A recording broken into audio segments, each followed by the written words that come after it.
Сәлем достар, сіздермен бірге Муслим Муса. Бізде бүгін ноутбукта осындай проблема шығып тұр. Осы проблеманы қалай шешеміз?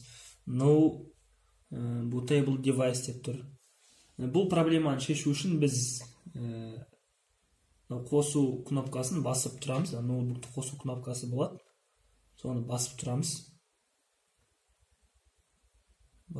Сол кезде бізде қазір өшеді мінекей. Енді келесі кезде осыны қайттан бір рет басамызда, жоғарыда бізде пернетақтада F2 деген кнопка болады, соны басып тұрамыз. Мен мынаны қазір бір рет басамын, мінекей бастым. Енді F2 деген кнопканы басып тұрамын қайта. Мен boot менюға кіріп алуым керекпін. Мінекей енді кірдім. Енді келесісі менде мына жерде boot деген бөлім бар, сол бөлімге баруым керек. Мінекей мен бардым. Сіздерге жақындатып көрсетейін. Енді бізде мына жерде UEFI деп жазылып тұрады. Соны біз үстінен просто Enter'ды басамыз. Мысалы, үстінен басамыз. Сол кезде менде UEFI Legacy деген бөлім шығады. Мен екіншісіне түсем Legacy дегенге. И сосын Enter'ды басамын.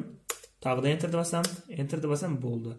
Енді былай жасаймын. F10 дегенді басамын. Жоғарыда бізде F10 деген кнопка бар. Соны басамын. Сол кезде менде Yes, No деп шығады. Просто так мен Enter'ды баса саламын. Enter'ды басамын. Сол кезде менде уже барлығы жұмыс жасап кетеді.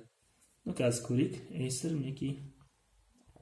Мендегі Acer ноутбугі. Так. Қайттан қосып көреміз қазір. Жасау керек бізде. Acer. Күтеміз. О, мінекей жасалынды. Осылайша біз осы No bootable device деген проблеманы шештік. Қазір бізде жұмыс жасап тұр.